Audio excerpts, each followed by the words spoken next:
You wouldn't think it was a dangerous job, delivering the mail.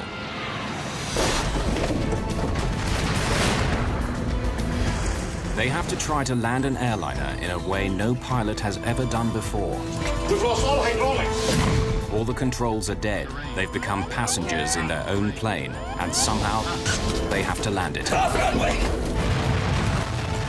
Even at journey's end, the ordeal isn't over. Do not move! 3,000? We're not getting any oxygen. We have the terrain alarm. Even our Aero Peru 603. We are in an emergency.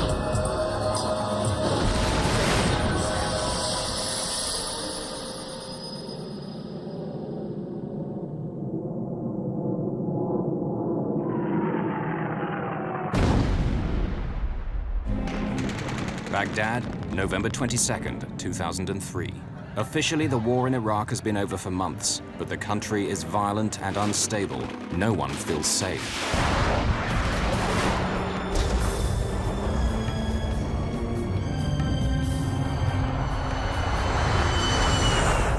A civilian cargo plane has just taken off from the city's airport.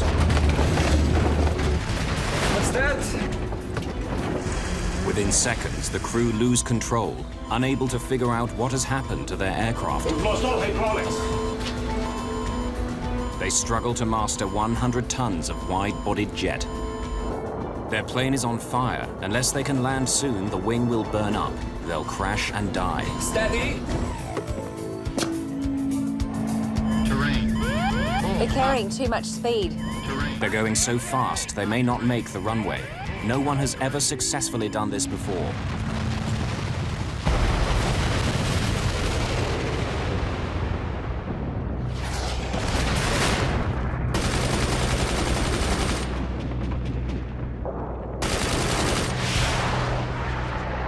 By November 2003, the American-led coalition has been in charge of Iraq for 6 months. The Iraqi army is defeated. Saddam Hussein, the deposed president, remains in hiding.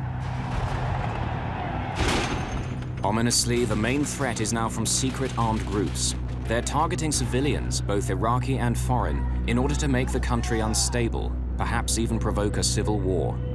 They have plundered Iraqi army stores for every infantry weapon there is, even surface-to-air missiles.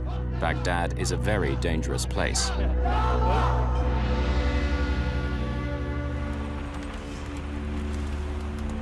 Dawn, on the outskirts of the city. Claudine Vernier-Pallier from the French weekly magazine Paris Match, with her photographer Jérôme, is going to a secret meeting with Iraqi terrorists. She's after the story that everyone wants. Who are they? What do they want? The previous day, she had met the leader in a hotel room. He called himself Abu Abdallah, but no one knew his real name. Evidently, this man was very, very determined to stop at nothing, to show the Americans that he wanted no more of them, at least not their military tactics.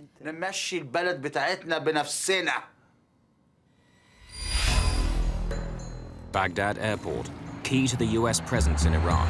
Military planes fly in daily to supply the troops and to help rebuild the shattered country. Because of the threat from Iraqi terrorists, the US has established a security zone around the airport, patrolled by Apache helicopters. On the tarmac today is one of the few civilian aircraft to use the airport, an Airbus A300, belonging to the courier firm DHL. They have won the contract to carry the soldiers' mail. They led us down little roads for a long time to be sure we would lose our bearings. At the hotel meeting, Claudine and her photographer had arranged to meet the rebels at dawn the next morning to take pictures of the fighters with their weapons. We arrived in a field where we met other vehicles, among them a pickup truck. The men got out of the cars. And just off the road, hidden under some branches, the men recovered some weapons and some missiles. They loaded their weapons in their vehicles, and Jérôme took the pictures we wanted.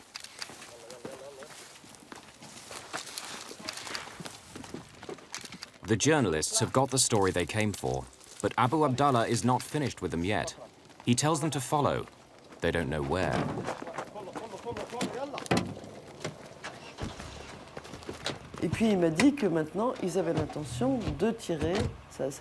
And he told me that a new phase in his resistance actions would be to shoot missiles at planes. A few kilometers away, the DHL plane is getting ready to depart. 2 flights a day shuttle post and packages in and out of the war zone. Baghdad Tower, Oscar Data Lima Lima, Airbus A300 cargo, airplane and information Sierra, request started.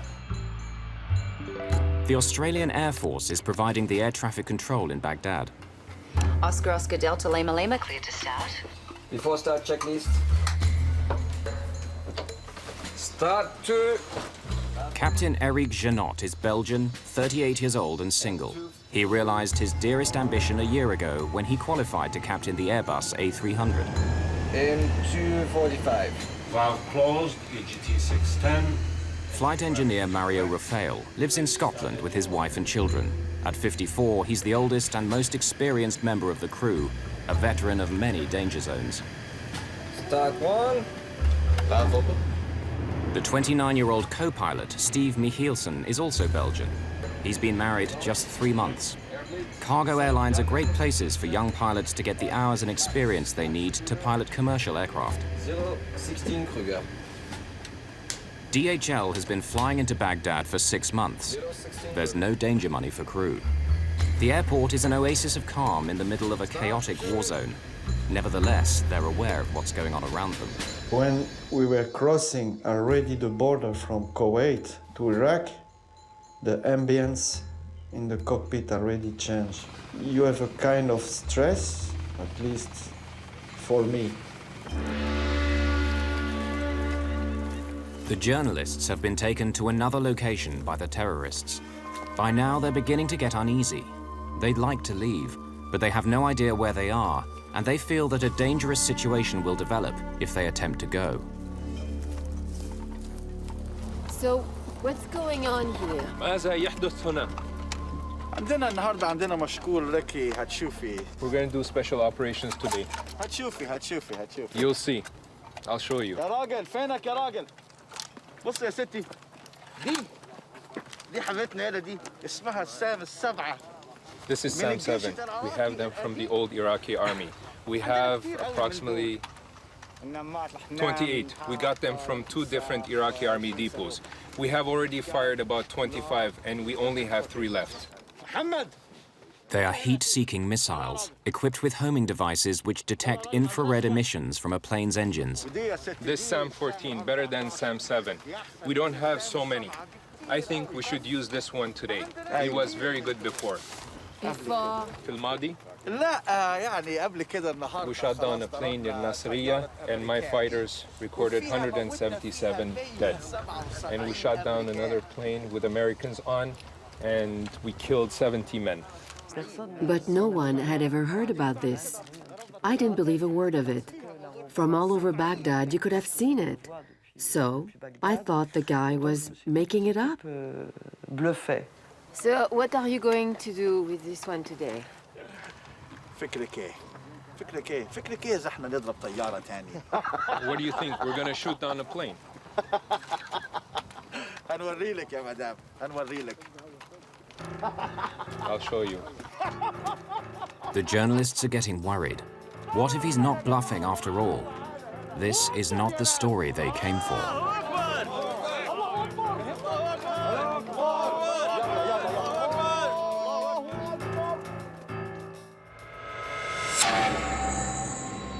It's early in the day at Baghdad Airport.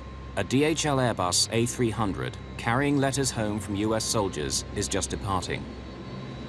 The crew is unaware that just a few kilometers away, a terrorist group has its own plans for the aircraft. Oscar Delta Lima Lima, cleared for takeoff. Take off. The plane is a 24-year-old airliner converted to carry cargo. Its first stop will be the Persian Gulf state of Bahrain. It's a journey they make twice a day. 100 knots. V1. Rotate. V2. Positive climb. Despite the calm in the cockpit, the crew knows that below 3,000 meters, they're vulnerable to attack from the ground. So far, no plane in Iraq has been hit with a surface-to-air missile, but it's known that the terrorists now have such weapons. It's a strange ambience, it's a strange feeling. Between the time you take off and you reach 10,000 feet, you know that you are in danger. Gear up. Gear up. No lights.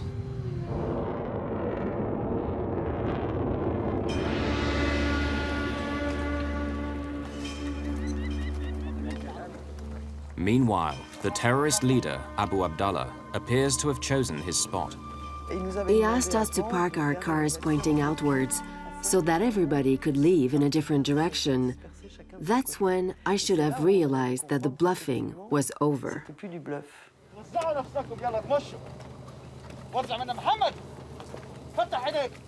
The journalists are now very alarmed.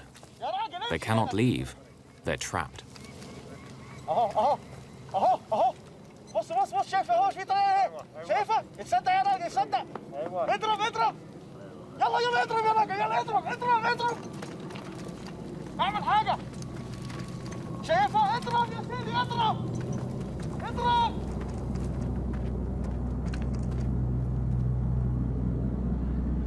This is video shot by the terrorists themselves. They'll deliver it to the media in Baghdad the next day.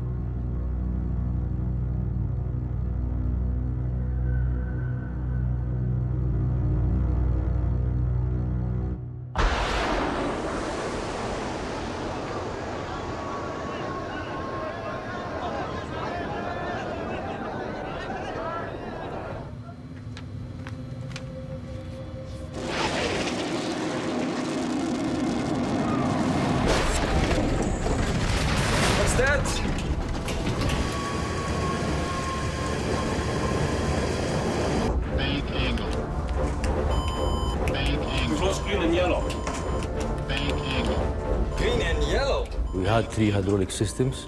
They are identified by color, which one is the green and yellow and blue. Big jets depend on hydraulic power. Hydraulic fluid runs inside pipes throughout the aircraft. When the pilots move the control column, pistons push the fluid in the pipes to climb, descend, or turn the plane. With no hydraulics, pilots have no way to control their flight. The missile has exploded in the wing, where the pipes filled with hydraulic fluid are now draining. It's like driving a car at speed and suddenly losing the steering wheel. What do we do? What do we do? What we do? What could I answer? What could I answer to him? It was a very, very difficult question he asked me. My initial reaction was, ooh, we have to do something, and I asked to the captain, like, what shall we do, or any ideas or something, and he said, well, his initial reaction was, we have to go back. A big jet can survive with one of the 3 hydraulic systems knocked out, maybe even 2, but all 3? None of the controls will work, period. Bank angle. Bank angle. Blue is good. Bank angle. I think we hit something. Bank angle. Bank angle. Blue is gone. Bank angle. Bank angle. We've lost all hydraulics. All 3 hydraulic systems gone. There's nothing left. The life of the aircraft is now measured in minutes. That was the end of everything, procedures, what you've been trained all these years. And so all you needed then is to keep calm, common sense, and of course, here where your experience comes, to see whatever is left there. But we had nothing to come back to, or read, or do, or follow.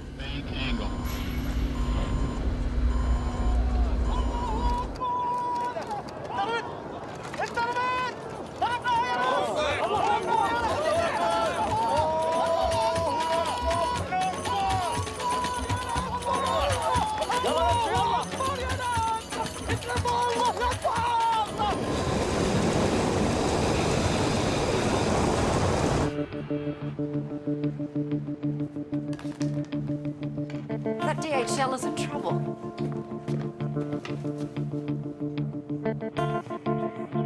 He's on fire and he's turning back. Scramble the fire engines, have medevac on standby. The control columns have become useless. Without the crucial hydraulic system, there's no way of moving the controls. When you have this kind of emergency, the three needle showing 0, and the flight engineer saying you all hydraulic gone, you are terrified as well.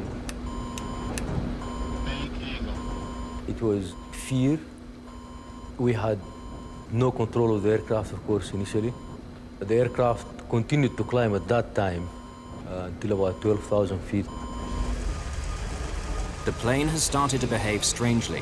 It climbs to nearly 3,800 meters, then suddenly starts to dive of its own accord. Sink rate. Then it climbs again. Sink rate. Sink rate. It will not fly. Sink rate. Back. Sink rate. This cycle repeats itself over and over again, like a mad roller coaster ride.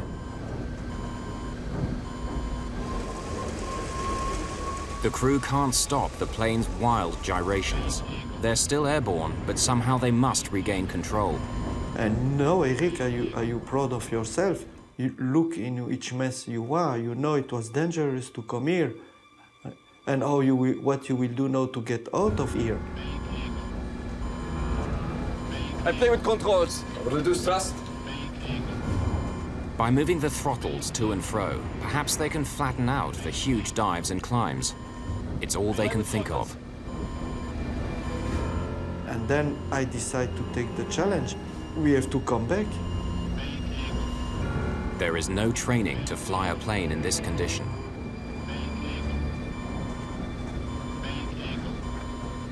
So from that time on, all the books and the procedures and this, they're out of the window. We have engines. We can use the thrust. All they have left are the 2 engines, which are undamaged. But how do you fly and land a plane with engines alone? No airliner has ever done it.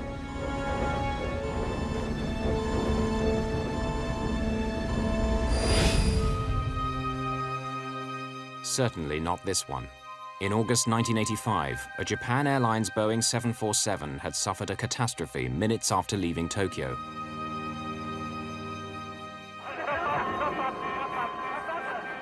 The bulkhead at the back of the cabin burst open. The force of the rushing air blew off most of the tail fin and cut all the hydraulic lines. Without hydraulic power, the pilots of the 747 were little more than passengers themselves. A jet with 524 people on board, flying over the mountains of central Japan, was virtually helpless, swaying in the sky like a drunken bird. It really could be considered a miracle that the pilots were able to keep the airplane flying for 30 minutes or more after having lost all the hydraulics in their flight controls. But it kept circling and eventually worked its way into the mountains, and it became impossible for them to land. There was no real alternative for them at all, except to fly as long as they could and hope for some miracle, which never occurred.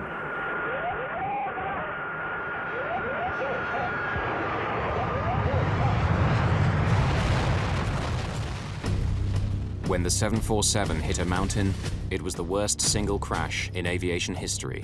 520 people died. Can the DHL crew succeed where the Japanese pilots failed? The first task is to try to calm the wild plunging of the aircraft. The airplane will tend to go into what's called a phugoid in the vertical mode. It will descend, speed up, therefore pick up more lift, then it would climb, pitch up and climb. It would slow down, lose lift, and so it would go into this, and it was very difficult for the pilots to control that. They have to do it by using engine power alone, the only thing they have left. They find that if they reduce engine power, the plane's nose drops and they begin to gather speed. If they then push the throttles forward, the nose comes up and they start to climb. But they have to learn precisely when to increase and decrease power.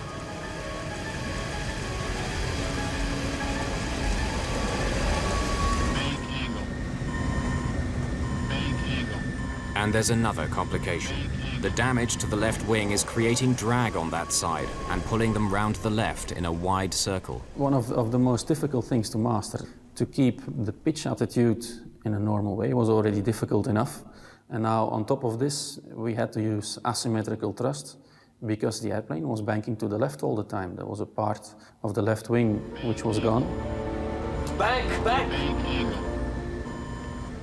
So they not only have to move the throttles back and forth to flatten out the plane's roller coaster motion, but also try to apply more power to the left engine to compensate for the damaged wing, which is causing it to lose lift. After several minutes of violent pitching up and down, the crew managed to flatten out the flight path. Even after we've learned how to fly it using the throttles, we still went through, I would say 3 to 4 times, we went through almost uncontrollable condition, you know, couldn't control the aeroplane, like very steep dives and banks. By now, the crew realize that they've been hit by a missile somewhere on the left wing. Their Airbus has become the first civilian aircraft casualty of the war. I knew we were on fire, that I knew it. So my intention was to come back and land the aircraft. And also, we were afraid, I was afraid to be shot a second time.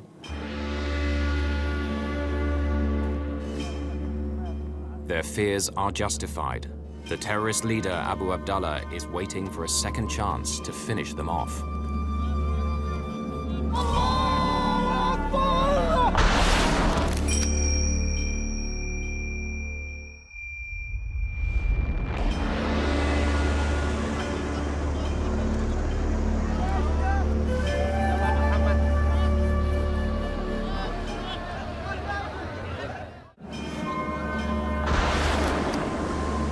Iraqi terrorists have fired a missile at a civilian plane near Baghdad Airport. The left wing is on fire and the crew is in desperate trouble. Now the terrorists aim to finish it off. They launched a second missile that missed the plane this time. And then he told everyone, "Let's go." And we all left quickly.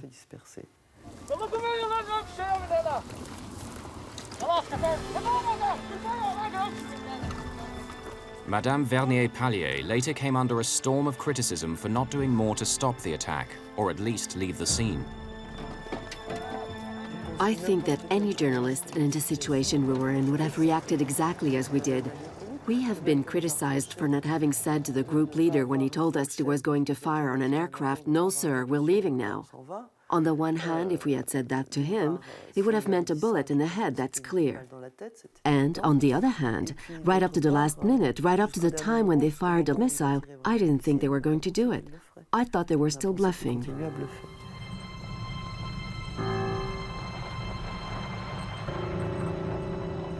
While we were trying to find our way back with our chauffeur, we saw that the plane, its left wing was on fire. It was now turning like this.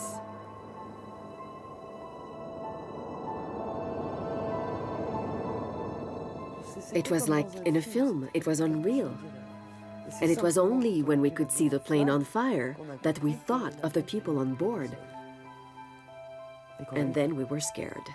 I realized the plane could crash, that it would crash. And then I started to realize, why had they done this?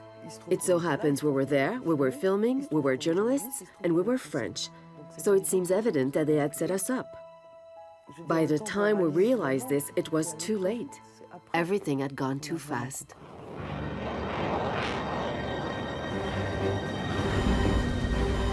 The crew knows nothing of the second missile. Charlie 2-1. Hey, Gramps, did you guys say there's an aircraft on fire? This remarkable video, seen here exclusively for the first time, was shot with the infrared heat-sensitive camera of a US Apache attack helicopter. Apaches routinely patrol the area around the airport, watching out for terrorists.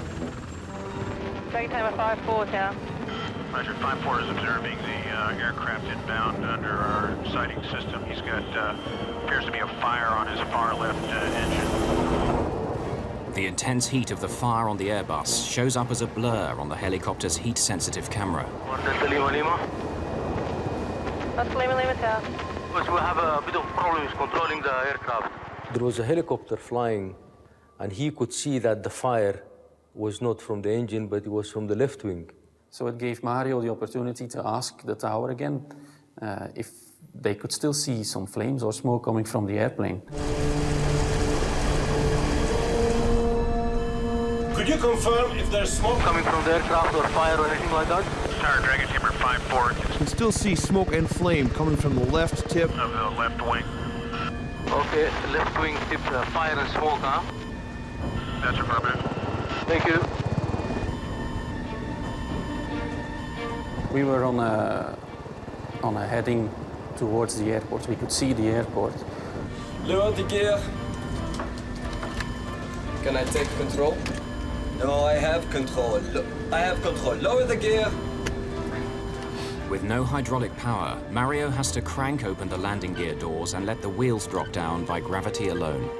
The captain said, in fact, we have to land, and he called for the gear down, which is quite a normal thing to go and land.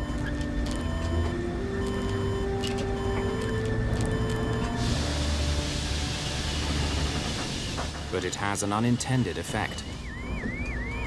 Lowering the landing gear has altered the entire balance of the aircraft just when they thought they'd figured out how to control it. It causes the nose to point high in the air and the speed to fall. No, the speed! It could easily stall and then crash. I didn't expect that at all, and I saw the aircraft are taking a pitch up, and then the speed decreasing, and I was retarding the throttle and say no. The nose has gone up, their speed is falling, they're about to stall. They have no choice but to pull back the throttles to bring the nose back down again. They're nearly at stall speed. That would have been the end of it. We would have fallen out of the sky. You have visual on this guy? No, I'm looking right in he's way out there. Yeah. That's gut-wrenching, man. They're up there doing everything they can.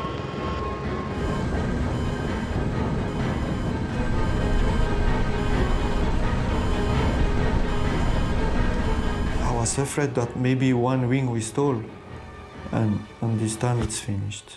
I think I'd rather try to crash on a runway than crash into the desert. Yeah, trying to land on a runway where you can just belly up in the desert and the sand would probably put out any fire.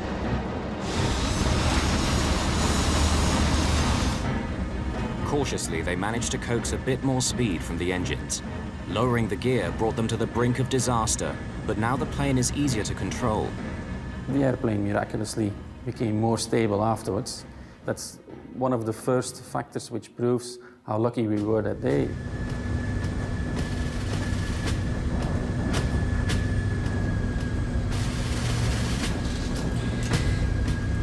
Let's land.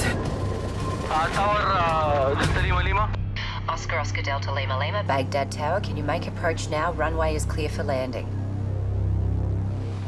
The Apache helicopter has been joined by others who are powerless to do anything but provide information to the stricken DHL plane. It looks like you might be too high again. I'm still looking up at the flare. Come on, buddies. You could hear other aeroplanes talking at the same time. Oh, crap. And that on its own it was a bit difficult. Oscar Delta Lima Lima. Could you please clear 33 left for us as well? Because I think we don't have flight controls as well. Oscar Delta Lima Lima, runway 33 left is available as well if you need to land there. Okay, keep both runways open for us. No more talking, bye.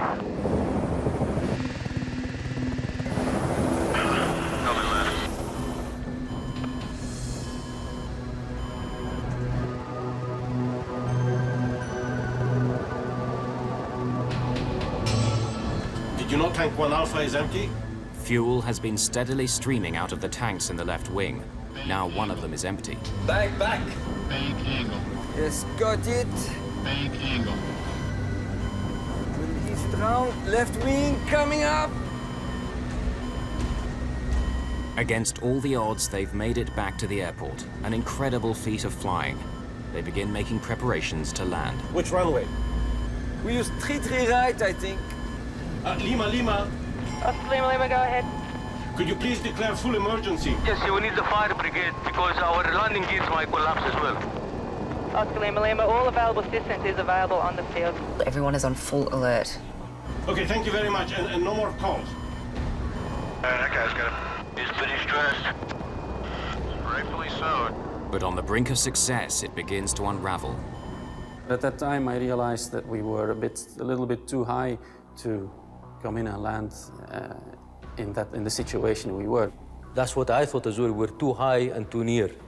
We must land. We are too close. We need a land final. I mean, Steve brought a very important point here, and I think it was really a saver. Steve is giving his captain news he doesn't want to hear. He can't land. They're too high and too close. If they attempt a steep descent, they'll bury it in the runway. Eric Janot will have to turn around, fly away from the airport for 37 kilometers, turn again, and come back on a long final approach, slowly descending.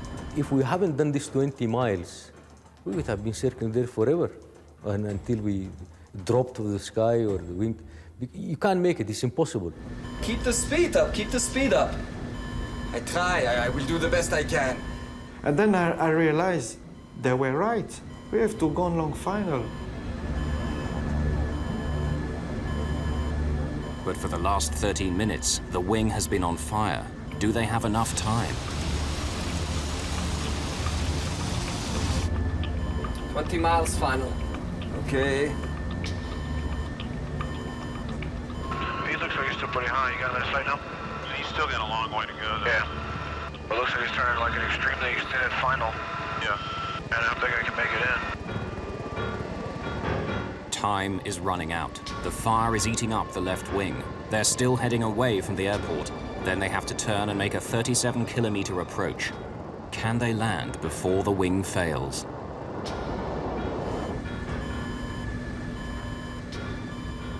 If, for argument's sake, we stayed another 15 minutes in the air with that fire still burning, and maybe that tip of the wing would have broken off, and again, the results would have been disastrous.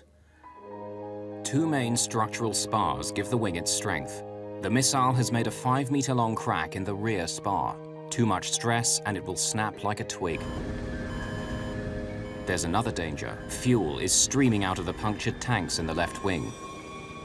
If the tanks run dry, an engine will stop, and they'll crash. We were controlling the bank and the pitch of the aeroplane using the two engines. So if we had lost one engine, then we couldn't do anything with the other engine. So the end result would have been disastrous. Despite the fire, the crew's confidence is growing.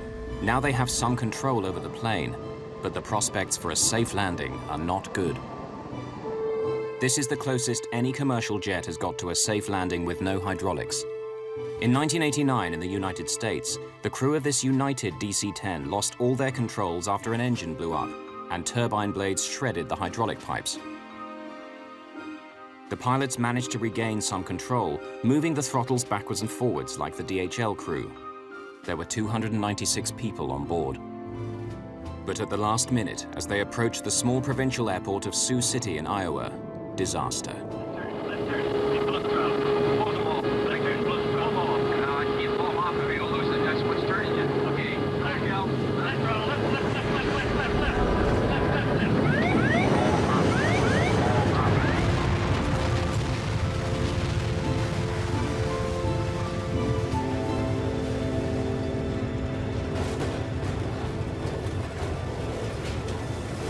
Of the 296 people on board, 111 died. So within 4 years, 2 major airliners had crashed because a loss of hydraulics had crippled the planes, killing 631 people.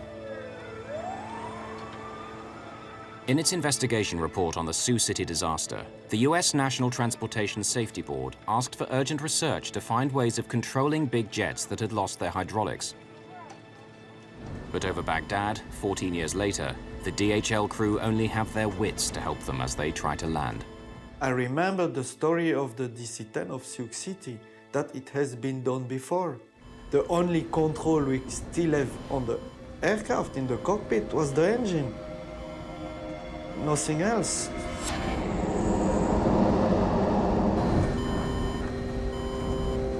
The The crew are now 28 kilometers away from the airport, getting close to where they will turn in order to make their long final approach to the runway. 15.2.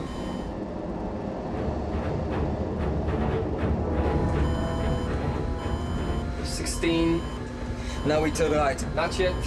This is where experience counts now, and you have to rely on what you know.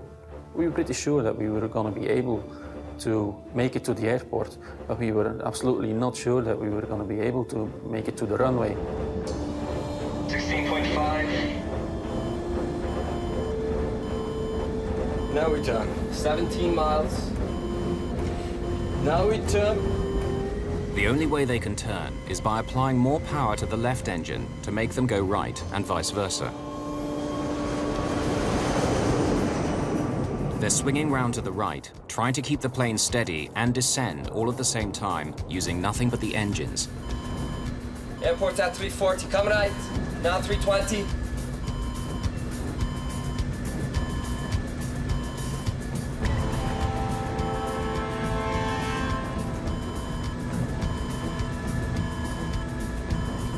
Speed? 10 knots and stable, keep speed up. Yes, yes. 4,000 feet. 3,500 feet. 3,200 feet. You turn on the heading. Against all their instincts, they'll have to keep the speed up on landing or the nose will drop and they'll crash. They should be landing at around 300 kilometers per hour, but they're coming in 100 kilometers per hour faster. No one knows if the landing gear will take the strain.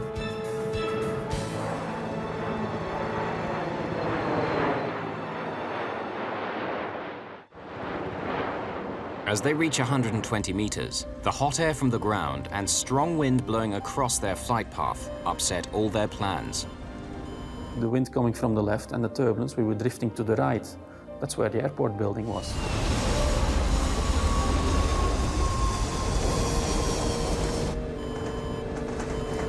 It's bumpy.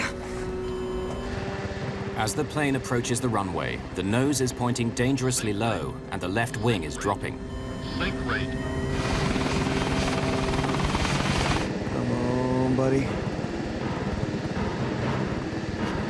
They're carrying too much speed. They could overrun the runway.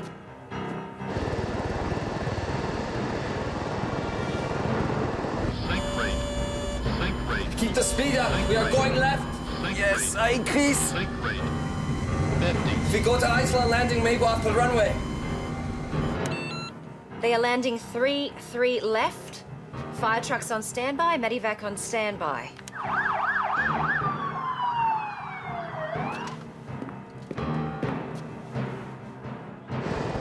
I don't think it's gonna be too wide now. Terrain. Steady. Terrain. 40. Steady. Terrain. You are approaching the end of your life. You realize it. Terrain. Full. Terrain. Come on, buddy. 30. Mike, Terrain. okay. Full. Terrain. 20.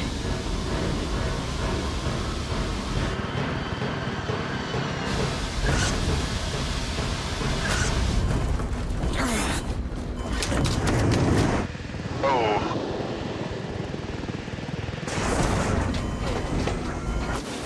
It looks like one of his gear collapsed. Yeah, it did. Off runway.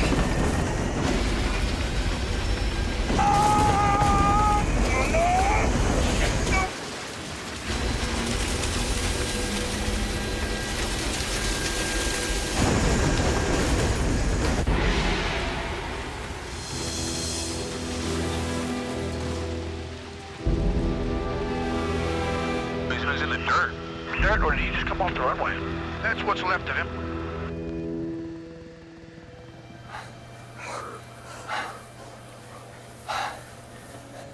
The DHL Airbus has managed to land through an incredible feat of flying. But their troubles are not over. Nice landing, well. Confirm, evacuate? Evacuate. Evacuation.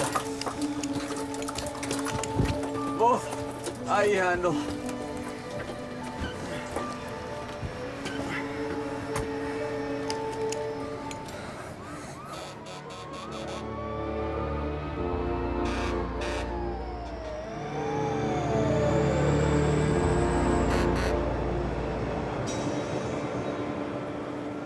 A final irony.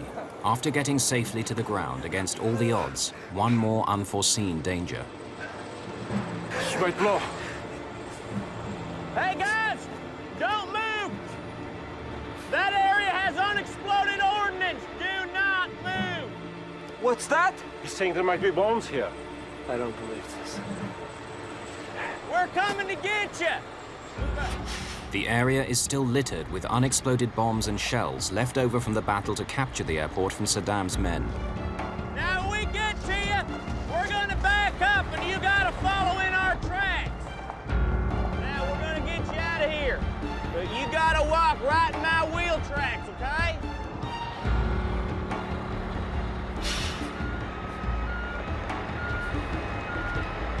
Keep coming. Keep coming, it's not much further now.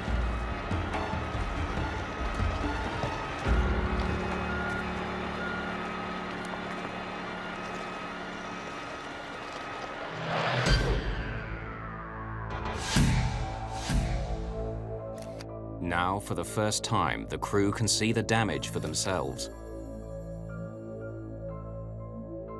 They've survived the unsurvivable. No crew has ever successfully landed such a badly damaged airliner. They had to learn and practice a whole new flying technique. But the remarkable thing is, had they known it, the technology had already been invented to save any pilot in this desperate situation.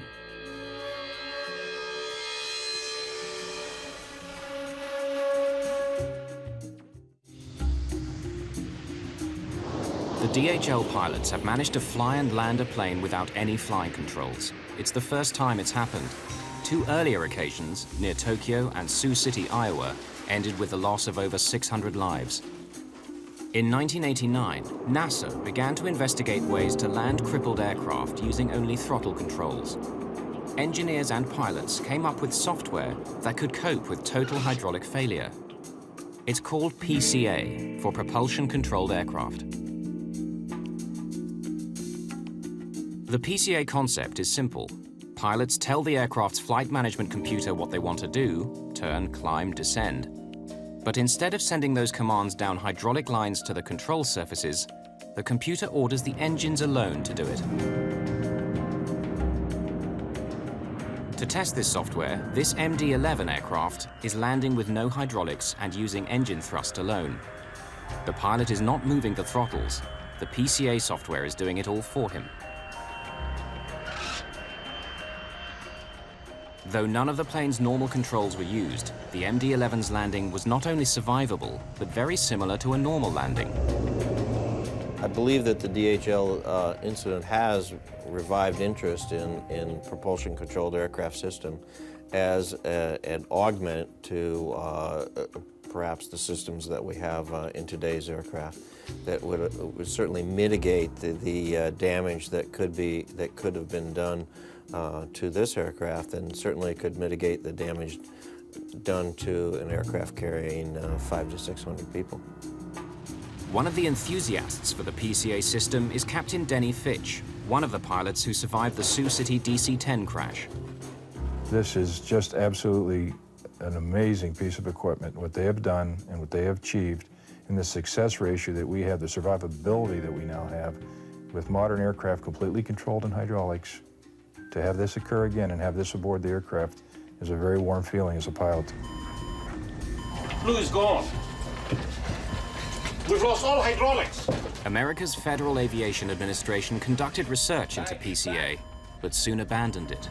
It says the risk of losing all hydraulics is too low to make systems like PCA worthwhile. The FAA's conclusion after their studies was that these events are so rare as to not require the mandate of an additional system. And of course, they did not consider the event of, or the possibility of a surface-to-air weapons attack on the aircraft. The DHL is the first plane in Iraq to be hit by a surface-to-air missile. But in recent years, the threat of terrorist-controlled shoulder-launched anti-aircraft missiles has been growing. There had been roughly 30-odd incidents of commercial aircraft being attacked by manned portable surface-to-air missiles. leading up to the DHL one. What makes the risk of missile attack in Iraq so serious is that for months nobody was guarding the abandoned depots of the Iraqi army, leaving terrorists free to help themselves to millions of dollars worth of arms. I believe there are weapon caches everywhere in Iraq. In my opinion, they also have many missiles. There's widespread fear these terror weapons could soon be targeting passenger airliners all over the world. The US government's Department of Homeland Security is spending over $100 million on research to adapt military counter-missile technology for civilian airliners. It is inevitable today that commercial aircraft will have to be fitted at some time with laser and infrared jamming systems. The infrared jammer will confuse the seeker for the missile, whereas the laser jammer will direct a pulse into the seeker and burn out the seeker of the missile. Singapore Airlines, Qantas Airlines, they're all looking to install something into their aircraft. If you look at things like the Queen's flight in the UK, the President's aircraft in the USA, and the King of Jordan's fleet, they're all fitted. Terrorism is with us today and will always be with us for the rest of our lives. It's impossible to defeat terrorism, but what is possible is to control terrorism at a commercially acceptable level. If we don't do that, then there's no future for us.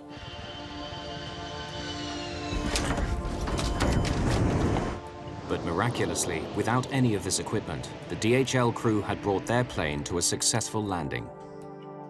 It's the only confirmed occasion in history when a missile has exploded on a large civilian airliner, which has then landed without crashing.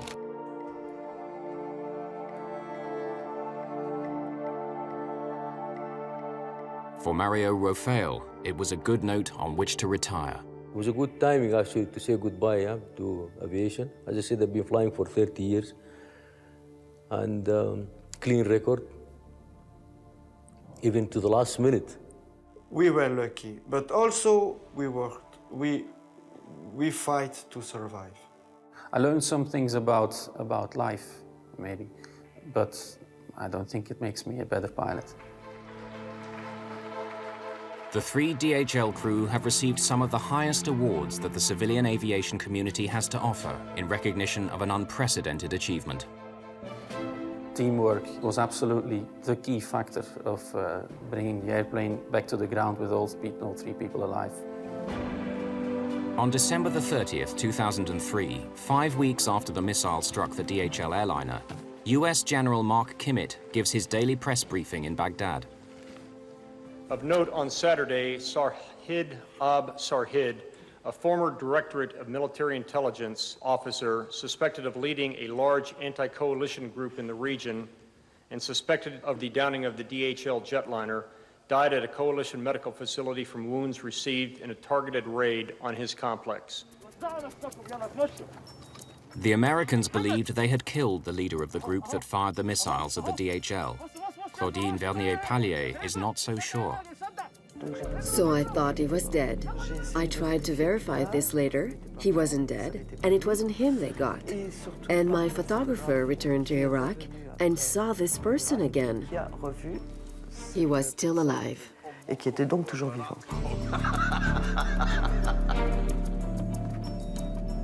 In the fog of war, no one can say for sure whether the man who called himself Abu Abdallah is still alive. But what is certain is that the threat of further missile attacks on planes, both military and civilian, is still there.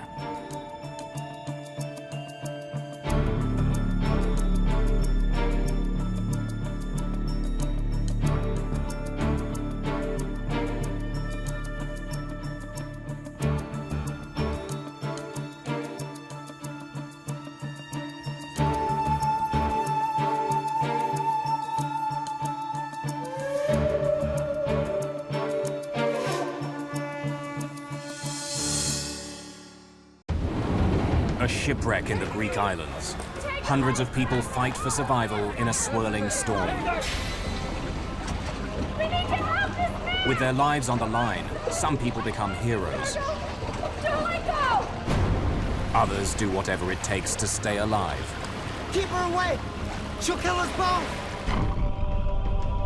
Investigators uncover an extraordinary chain of events. Small mistakes which have deadly consequences. Mayday! Mayday! We're doing 90 miles an hour! Out of control! Take a life jacket! Where's the Coast Guard? Don't let go!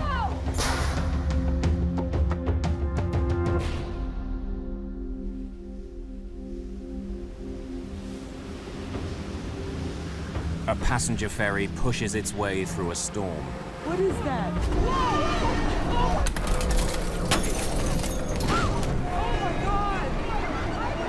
Within sight of land, this Greek island's ferry is sinking in high winds and stormy seas. There was a hole, and it was going to sink, and it was going to sink fast. A huge rescue operation kicks in. Rescuers must risk their own lives. I never want to be in that situation ever again, because it was terrifying. But I had enough time to think, okay, well, this is the part where I die. It was like a catastrophe. It was as if it was coming the end of the world for this island. For the people of Greece, it's a national disaster, the worst of its kind in 30 years. Discovering why it happened will take months of detective work and raise this question: how safe are the ships we sail on?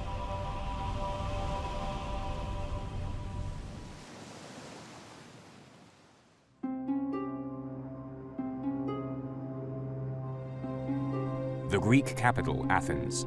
This great metropolis has a 3,000-year history. A history built around the city's easy access to the Mediterranean.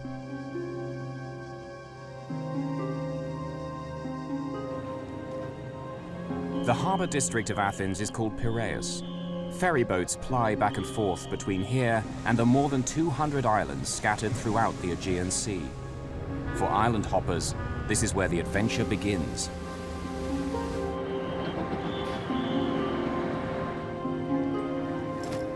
It's here somewhere. It has to be. Mayday today would be good. I'm hurrying. Are you sure you don't got... Tuesday, September the 26th, 2000. Christine Shannon and Heidi Hart from Seattle are close friends.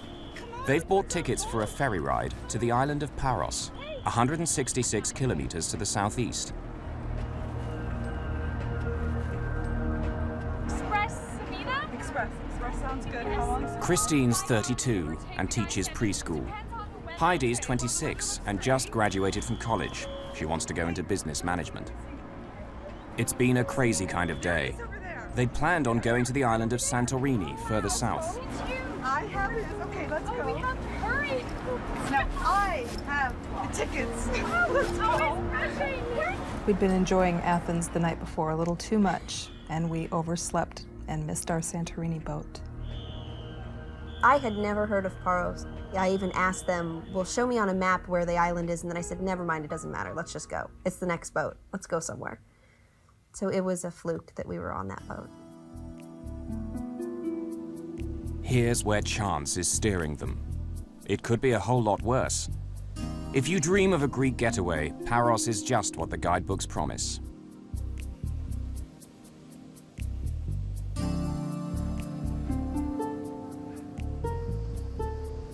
Life is laid back, and the backdrop is enchanting. Around 12,000 people live on Paros year-round.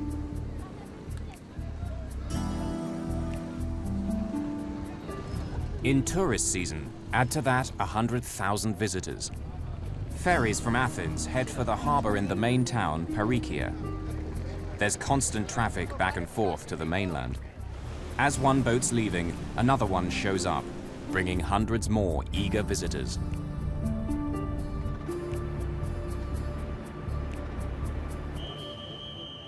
Christine and Heidi are among 472 passengers who board the Samina today.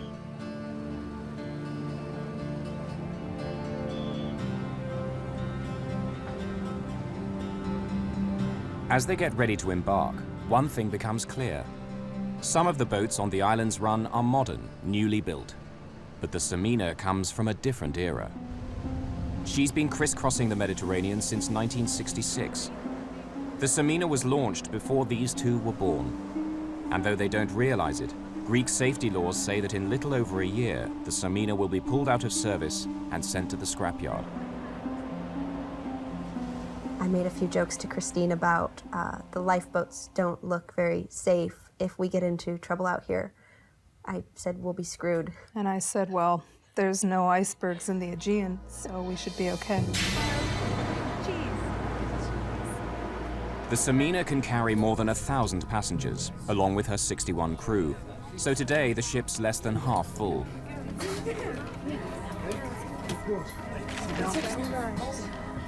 Katrina Stark and her cousin Sarah Davis, both from New Zealand, are backpacking. Like Heidi and Christine, they're literally sailing into the unknown. We had no plans. We went to get on the very first ferry that was leaving, going wherever it was going to take us, and that happened to be first stop Paris. At 7:15, 2 hours into the journey, the sun is setting. There are still 3 hours to kill before the Samina arrives.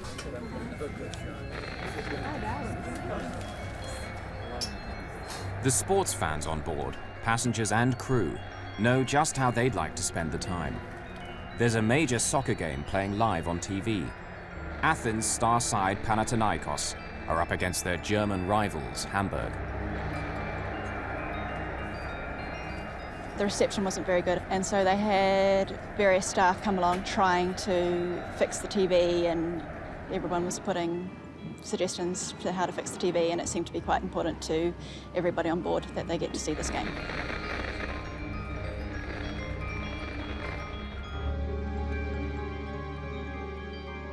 At 8 p.m., the Samina passes the island of Kithnos. They're on schedule to reach Paros at around 10:15. The wind is rising, the sea is growing rougher, but these northerly winds, known as the Meltemi, are frequent at this time of year. The Samina has weathered conditions much worse than this over the past 3 decades. I'm gonna take a nap. Heidi and Christine are the only people left outside. They think their tickets don't allow them to go in. Wake me when we're there. I said, we have third-class tickets. We have to stay out on the deck. It's going to be a cold, wet, terrible night. But I didn't even think to go downstairs where most of the people on the boat were. For the crew of the Samina, the nighttime journey is routine. Hazards such as reefs and rocks are all clearly marked on their charts. Many have warning lights. 2 jagged outcrops rise from the sea within sight of the main harbor on Paros, Perikia Bay. Known as the Portes, or the Gates, they lie 5.5 kilometers from the town. For every mariner sailing these waters, the Gates of Paros are a familiar landmark. They're welcoming, but dangerous too.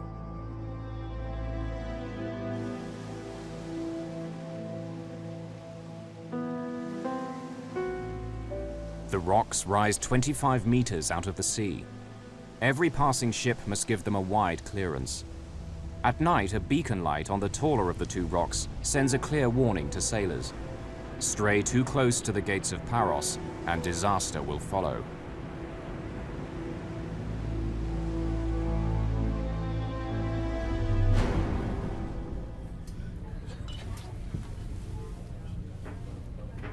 They're still 2 hours away. But they're sailing into a growing storm. Despite the weather, Christine and Heidi are still out in the open. Had I known we could go to any other part of the boat at that point in time, I would have. But I didn't know, and actually being in that part of the boat, I think, was very fortuitous for us because we were able to be aware of what was going on later. Being out on the deck will help save their lives. Soon, everyone aboard will be fighting for survival.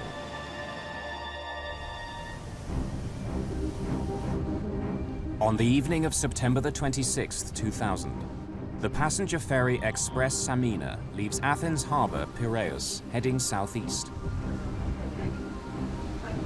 She's making for the island of Paros, 5 hours away in the Aegean Sea. As the sun sets, the weather deteriorates until by nightfall the ship is being buffeted by a northerly gale. But the crew are used to such conditions. Their ship is big enough, tough enough to survive far worse. The Samina is 115 meters long, more than a soccer field, and 18 meters wide. Passengers are widely dispersed. Heidi and Christine are out on the open deck. Katrina and Sarah are inside the main passenger lounge. The nerve center is here, the engine room. It's below the waterline, but is protected by a series of watertight doors. The crew need to move about, but the ship is safe so long as they lock the doors tight behind them.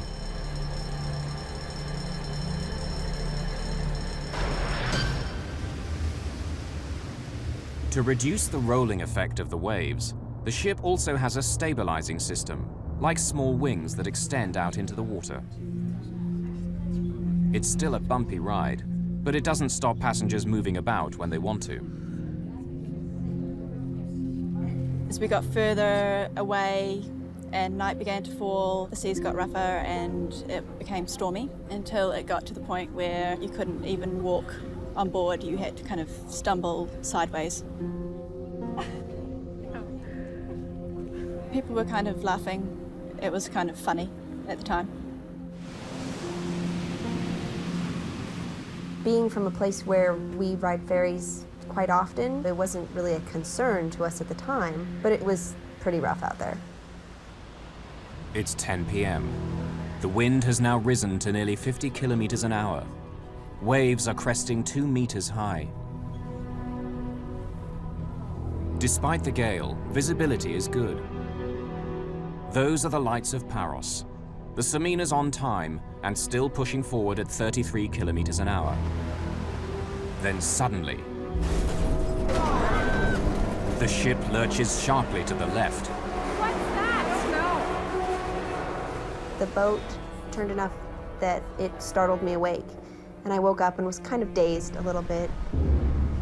You can't just park a boat like you're parking a car, and so I thought it was odd that I felt this G-force of the boat turning. Christine said, "Hey, there's lights. I see shore. We must be getting pretty close to docking." The lights of Parikia, even car headlights, are clearly visible just 5.5 kilometers away. But then another light cuts through the darkness.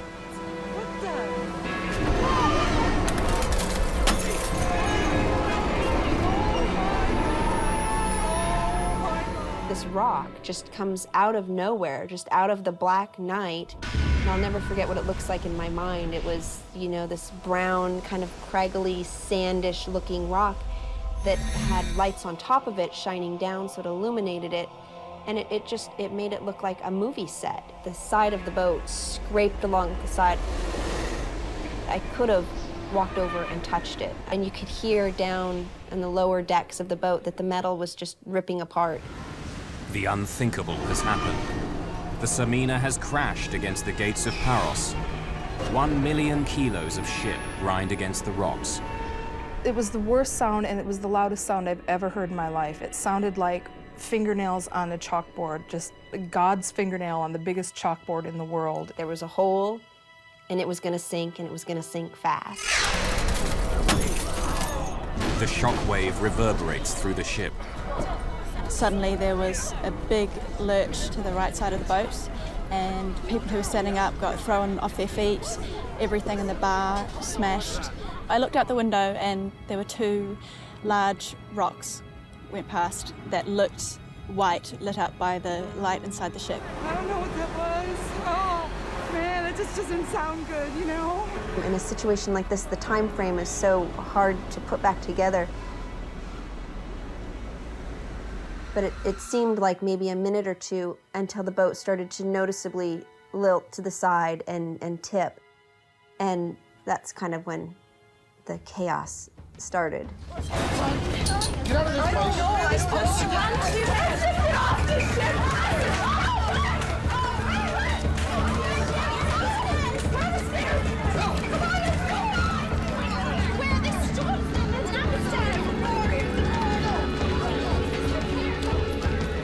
Lots of people were crying, lots of people were praying, holding on to each other, yelling.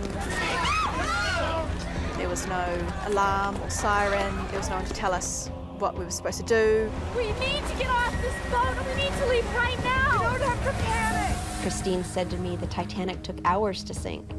And I said, we don't have that much time. We don't have hours, Christine. We need to leave now. Okay. In my mind, I thought, this boat's gonna sink and we're all gonna die. All these people trying to get life jackets. Being taller, I was able to reach over the heads of most people who were trying to get hold of life jackets and grab two. The Samina has 61 crew members, but where are they? Passengers must fend for themselves. So I yelled to Christine, come here, I think I found life vest. Hey, just open up. Just take it out. At this point, people were starting to run past us.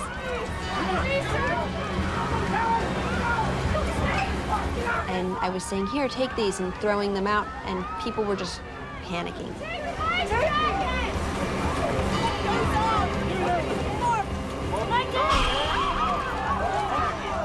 Within minutes of the collision, the ship's lights go out.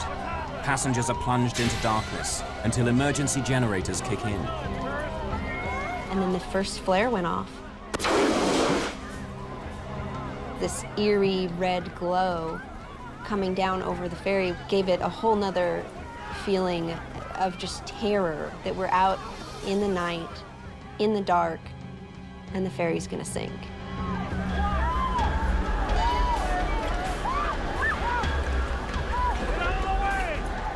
At the harbour, port officials are now aware of the developing crisis. Port Authority Vice Commander Dimitrios Malamas starts to organize a rescue. He needs all available boats right now. What vessels do we have in the area? Alexis Bisbas runs a yacht charter business in Pareikia. The first I heard of the disaster was a phone call that I got from the port police at about 10:15. Can I get out there with my boat as quickly as possible just to help with whatever might be necessary? And there was no way that we had any idea that it was going to be a disaster of that magnitude. Paros has a medical center equipped for the islanders' basic needs, not a major disaster. Dr. John Polyzoides was an ER surgeon for 35 years. Though retired, he helps run the center. We saw the ship was going down, and there were a lot of boats and lights and so on. I personally did not expect anything tragic to come out of that because we were so close also to the harbor. Aboard the Samina, many of the 472 passengers are in a state of sheer terror. It was chaos. It was people not knowing what to do and waiting for a captain or a crew to help us. There was a woman who went through the door just before us, and she, as soon as she got out onto the deck, she climbed over the railings and just jumped off, like didn't look back or didn't say anything to anybody, and just climbed over and threw herself off into the water. There was people holding children over the railings, wanting to throw them down to people in the water. It was quite a terrible scene. The wind hampers efforts to abandon ship. They were releasing inflatable life rafts. They weren't attached to the ship, so as soon as it was released, it was in a big storm, it would get picked up by the wind as soon as it was inflated, and they were just blowing halfway to Athens. The rafts blow beyond the reach of many passengers who've already leapt into the sea. In the confusion, Heidi Hart is knocked flying, striking her head. I kept thinking, if I black out now, I'm done for. This boat's sinking. I have to stay conscious. I had this adrenaline rush, and there was, a feeling that I would call terror. I knew instantly this was going to be a fight for our lives. There was some point in time where I literally felt myself leave my body and instincts kicked in. Everybody was running to the rear of the boat, and Christine just looked at me and said, "Go that way, to the front of the boat." And she said, "But nobody's up there." It was the darkest part of the boat. It was the highest part of the boat. She said, "Nobody's up there." I said, "I don't care, go." And luckily for us, that's where we found a lifeboat hanging over the side of the ship.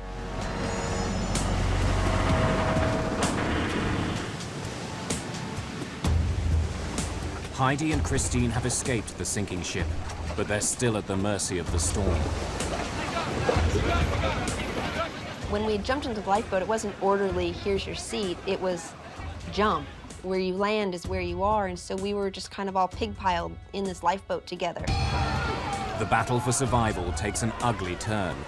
Each passenger must decide, help others or fend for themselves.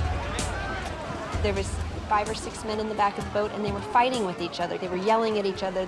As the ferry was sinking, they kept pointing at the ferry and fighting with each other. And then, you know, this is when I see the guy swimming up to the boat, and so I started getting ready. I'm thinking, okay, I need a rope. I gotta throw him something. He has no life vest on.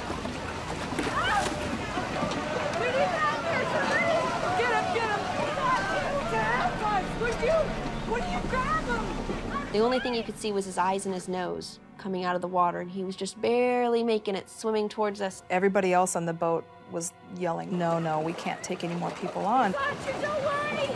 I've got you! Now Heidi leaned over and grabbed this gentleman's hand, and I reached over and grabbed her by the waist, and she told me, "I'm not letting go," and I yelled to the other people, "She's not letting go." He had taken off almost all of his clothes. He was wearing just his underwear.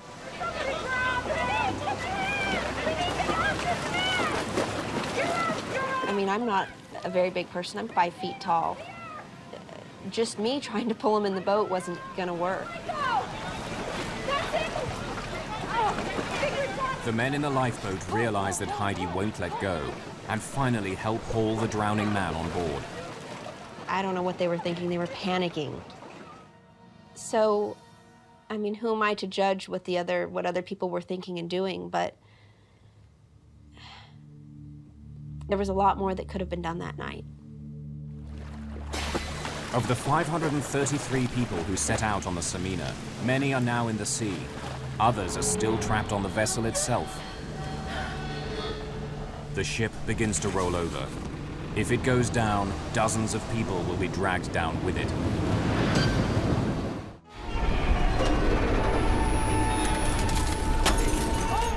The passenger ferry Express Samina has struck rocks near the island of Paros in the Aegean Sea.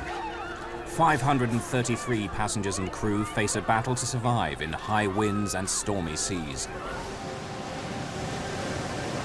Some people have managed to clamber into a lifeboat.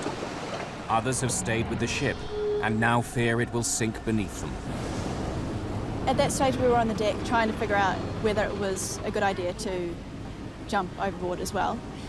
But we were tilting further and further, and it was getting to the point where we didn't really have that choice anymore. It's 10:50, 40 minutes after the collision. Sarah!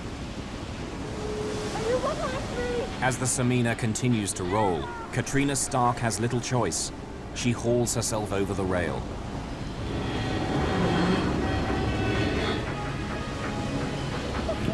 The ship has turned completely on its side. Katrina is sitting on the hull. Should she try to swim for shore or wait for rescue? While I was sitting there thinking about that, all of a sudden, the ship just sank underneath us and sucked us down and everything around it. I don't know how much time we were under the water, but I had enough time to think, okay, well, this is the part where I die. This is the part where I drown. I kind of thought, well, okay, that's fine, and had enough time to be okay with that. Just as we got there, we saw the ferry sinking, which was an extreme sight. And to see this entire ship sink beneath the waves and to be gone and just leave us in our little lifeboat it was amazing. It was almost beautiful in a sad sort of way. And then complete blackness, darkness, huge waves.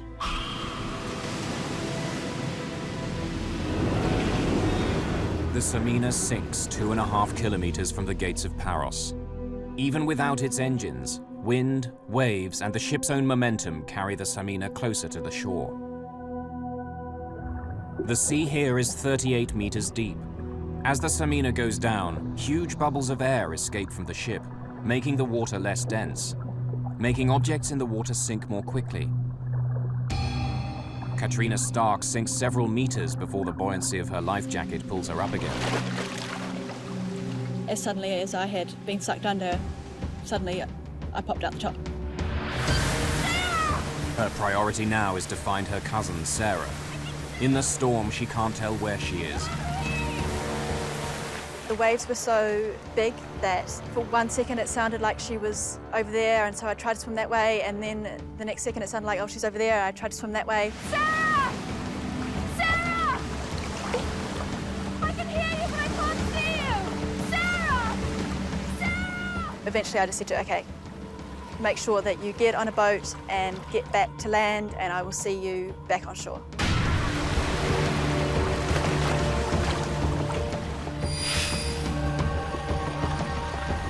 At 11:15 p.m., Dr. Polyzoides receives his first casualty of the night, but something doesn't add up. They brought a man on a stretcher. He was semi-conscious. And then we started working on him. He had hardly any blood pressure. And when we were resuscitating him, I realized that he was dry, which it meant that he didn't actually, he was not from the ship.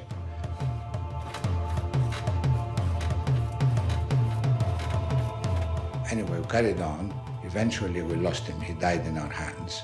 And then people came and he said, you know who it was? And I said, no. His patient isn't from the Samina, but the disaster still claims its first victim.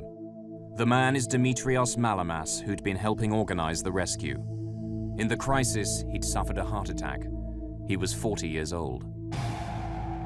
So you can understand, even at this early stage, although we did not know the number of people that we're going to lose, there was that sense of tragedy immediately from the very beginning. A local shopkeeper, George Skandalis, grabs his video camera and captures these first raw images as survivors begin to appear. As soon as we got close enough to shore, and when I saw this white cathedral with the blue dome top, that was when I finally knew we made it. We're gonna get to shore, we're gonna be alive.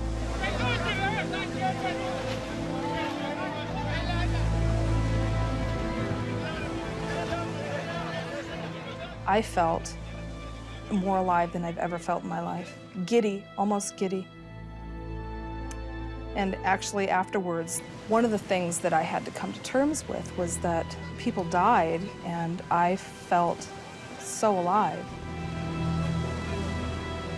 One of the local fishing boats now appears, crowded with people who've been dragged from the sea. Local boat owner Alexis Bisbas is part of the rescue flotilla searching for survivors. 1 minute we were flying across the top of a wave, the next minute we were burying the bow of the boat into the previous wave. We had water coming across the decks. I've been sailing all my life. I've never had a situation like that. I never want to be in that situation ever again, because it was terrifying. He plucks 25 people from the sea in 3 trips out into the stormy waters. One of the amazing things in these situations is the way that people behave. A young man, we pulled out, he was still carrying his portable stereo system. So the one hand's trying to grab hold of the boat, and the other hand, as we realized, was being hampered by this stereo system that he still had in his other hand.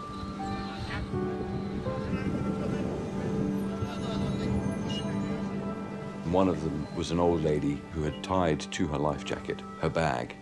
As we were trying to drag her into the boat, we realized that something was stopping her, and I went to cut her free of this bag, and she said to us that if we did, we should throw her back because that was her entire life in this bag.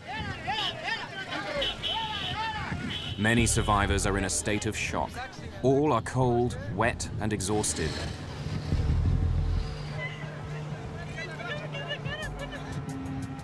Just a few hundred meters away, dozens of people are still in the water, trying to stay alive until they're spotted by a rescue boat. Katrina Stark and a fellow survivor, a total stranger, are now clinging desperately to a piece of wreckage. My first surprise about being in the water was that it was warm. I was really expecting the water to be cold. They were big waves, and you just had to cling on tight to the piece of wreckage.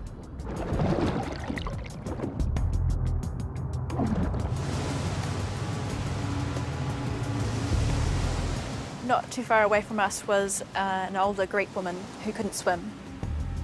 And she was panicking and was screaming and yelling, trying to get someone to come and save her. And the guy that I was with was saying, she's going to want to come over to us, and if she grabs hold of us, she's going to drag us down. Keep her away! She'll kill us both together! She had kind of wild eyes, like she was clearly panicking. And a big wave came and washed over her, and she didn't come back up out of the water. She had drowned.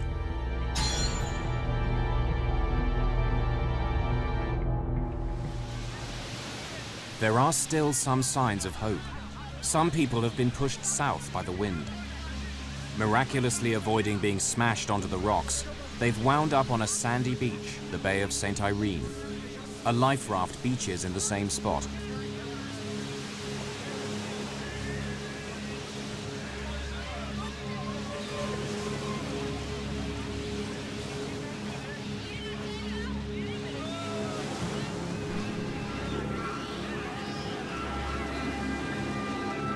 They're safe now, but the terror these little children have gone through is hard to comprehend. More than 400 survivors have now wound up on the dockside. Many have suffered a terrifying ordeal in the water. They're rushed to the medical center, where Dr. Polyzoides has now assembled a team of 15 medics. Some doctors and nurses based on the island, others tourists who've come in to assist. Between 11:30 and 12, the first drowned was brought in on a stretcher. And although I worked for 35 years as an accident surgeon, it was a horrible experience. And that was the beginning of the horrific feeling which I had that this is serious now. At midnight, after an hour in the water, Katrina Stark is brought to shore. We were the last people that they were able to bring up onto the boat. And they headed back for the harbour, and on the way they stopped a couple of times to pick people up, but they would go to pick them up and realise that they were dead, and so they'd just leave them where they were. Katrina doesn't know if her cousin made it. Sarah, Katrina. I was just never been so happy to see anybody in my whole life. And I just grabbed hold of her and wouldn't leave her side for a second. To see you. How are you doing? You okay? Are you keeping warm? Yeah. It was terrifying. I mean, it's been 5 years since the accident, and I still have nightmares. I still think about it. It will still make me cry. You guys have had quite a shock being in the water. It was traumatic, and it was very scary, but it was also a singularly defining moment in my life where I was able to use all of the resources I had to survive. I think we've got him! Pull, pull, pull, pull! I don't think I would have chosen not to live through this.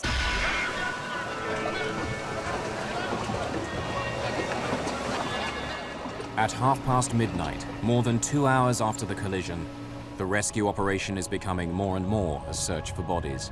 When you start seeing the bodies in the sea, somebody that I knew that an hour ago they were breathing, and suddenly they're dead, and it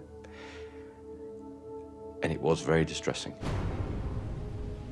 I mean, it took me a very long time to put it out of my mind. It was very difficult. 25 people are now confirmed dead. As victims continue to arrive, Dr. Polyzoides is overwhelmed. Do I go to this room and try and save someone? Do I wait and see whether it's worth saving? And it was like a catastrophe. It was as if it was coming the end of the world to this island. So it was almost like you're seeing a movie that's not happening to you. Every half an hour, the number of bodies increased. By 2:30 a.m., the number of dead reaches 60. There's no room for so many bodies in the medical center.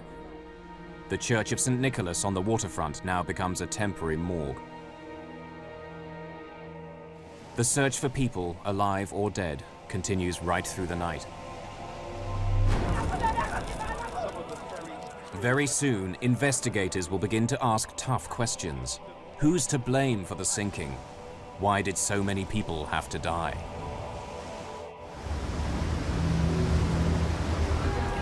The passenger ferry Express Samina has sunk in a storm in the Aegean Sea. Already 60 people are confirmed dead. Many more need medical treatment.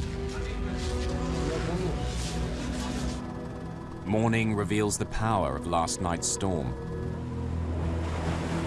A lifeboat lies smashed to pieces on the rocks. Life rafts blew away, empty. A message board at the harborfront lists who's alive and who's still missing. Bodies will continue to wash up on the beaches for days to come. There aren't enough coffins on Paros. More arrive. Even the most experienced professionals are touched by the trauma. I was so shaken by this that I didn't sleep for 2 nights, and on the 3rd night, where I went to sleep, I dreamed that my son was drowning.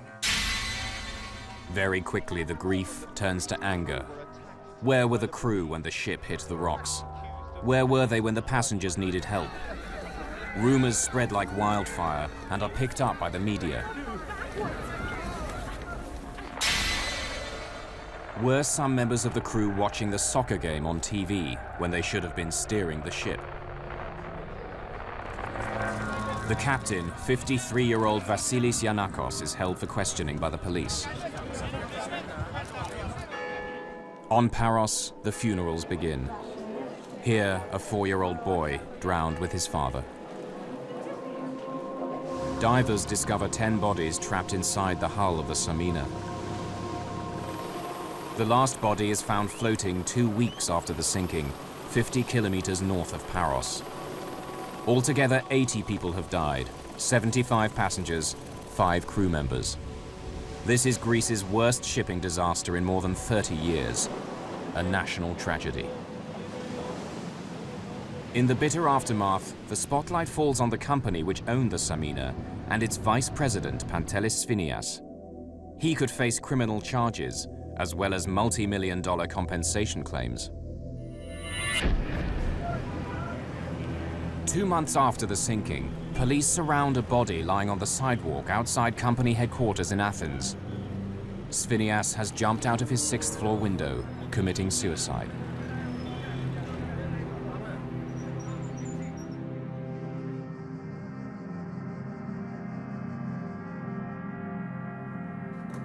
Maritime experts at the National Technical University of Athens begin an inquiry. Detailed testimony is gathered from 46 crew members, as well as 192 passengers. The Greek legal authorities want the university to give them a thorough explanation of what happened.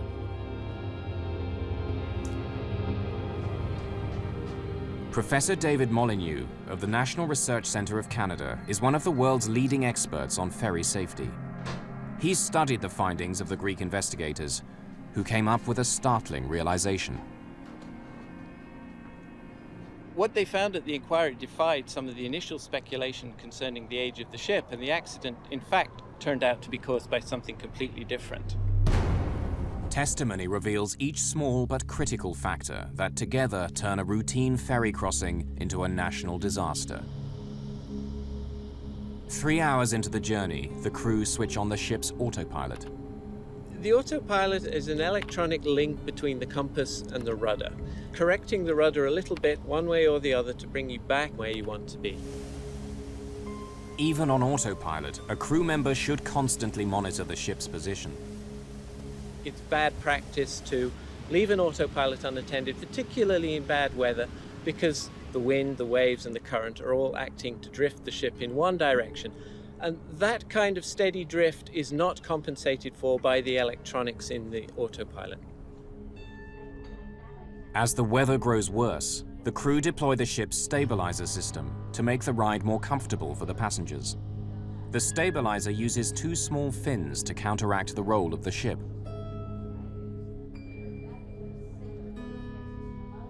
But something extraordinary has happened. Only the starboard or right-hand stabilizer fin has extended. Very unusual. Normally we'd expect both stabilizers to be working at any one time. With just one stabilizer, the ship is no longer symmetrical, so the flow around the ship is unbalanced, and as a result, the ship will tend to drift one way rather than go in a straight line. With only the starboard stabilizer, the Samina is pulled slowly but surely to the right. It's a deadly malfunction.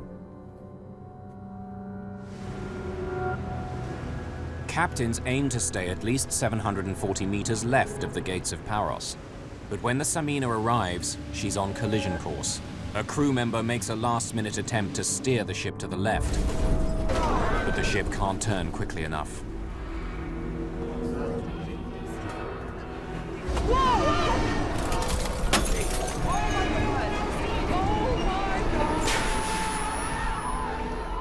It was very unfortunate that the ship got holed, but there was really no reason why the ship should have sank. The damage was within the range that you would normally expect a ship to survive.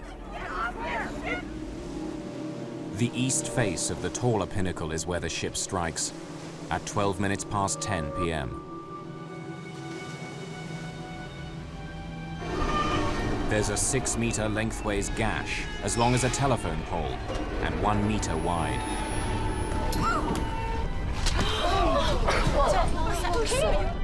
But this hole is well above the waterline. No water should enter the ship.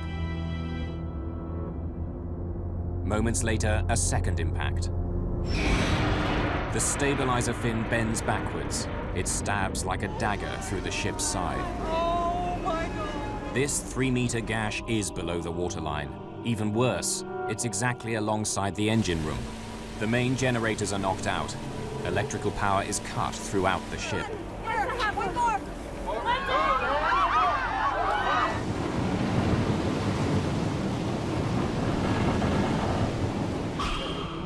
The investigating team orders divers to make a detailed survey of the wreck of the Samina.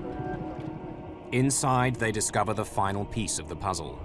Even with 2 large holes, the ship could have been saved. One final error sealed the fate of the Samina. The passenger ferry Express Samina strikes rocks near the Greek island of Paros. With 2 gaping holes in her starboard side, she capsizes and sinks in 38 meters of water. Divers go down to survey the wreck and make a startling discovery. Like all large seagoing ships, the Samina is divided into separate compartments, sealed by watertight doors like this one. Safety laws insist they remain locked while the ship's at sea.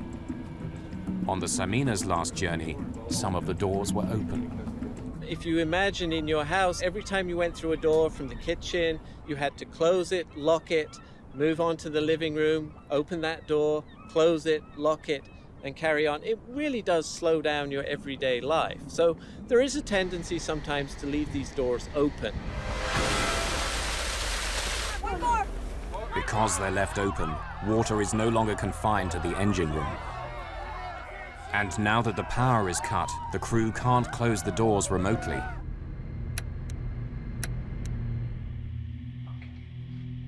"29 of the crew are called back for a second grilling by investigators.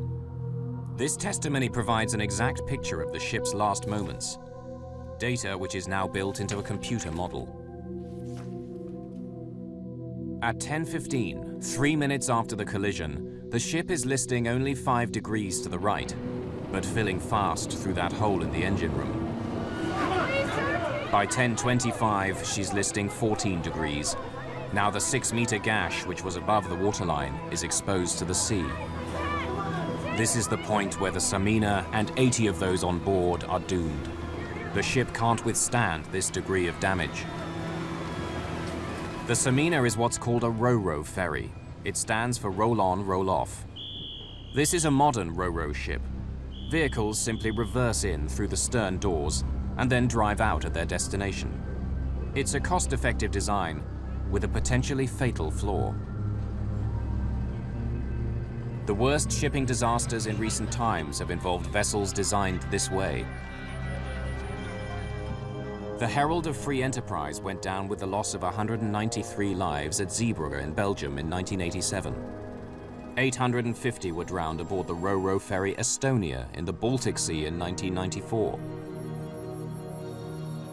Unlike a cruise ship or a cargo vessel, which are divided into many smaller compartments, the vehicle deck of a ro-ro ship is one large open area, highly vulnerable to rapid flooding.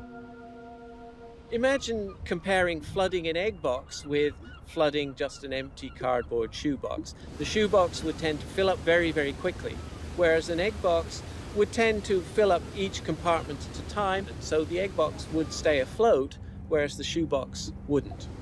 This open space is especially vulnerable because it's so close to the waterline. The car deck on a ro-ro ferry is low to make driving the vehicles on and off easy. As a result, you're relying on those watertight compartments to keep the ship afloat in the event of damage. By 10:29, the Samina is listing 23 degrees. She's now tilting so much that it's impossible to launch more lifeboats. Only 3 of the 8 she carried got away. 3 minutes later, at 10:32, she's listing 33 degrees. At around 10:50, the ship turns completely on her side. We know the exact time that the ship sank because the clock on the bridge was stopped at 2 minutes past 11. Divers surveying the wreck make their most important discovery. Of the ship's 11 watertight doors, 9 were left open. And the most important aspect of this accident was leaving the watertight doors open. As a result, the ship flooded, lost all its reserve of buoyancy, and eventually sank. If the doors had been locked, despite the navigational error which put the ship on the rocks, despite the hole in the engine room, this would probably have been a survivable accident.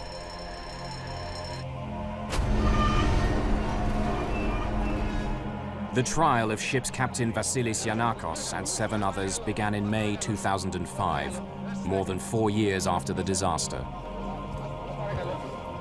The sinking of the Samina led to safety improvements.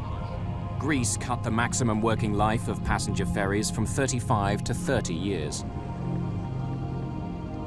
The tragedy also helped speed the introduction of voyage recorders, like an airplane black box. They're now mandatory in all passenger ferries. Some good came out of bad.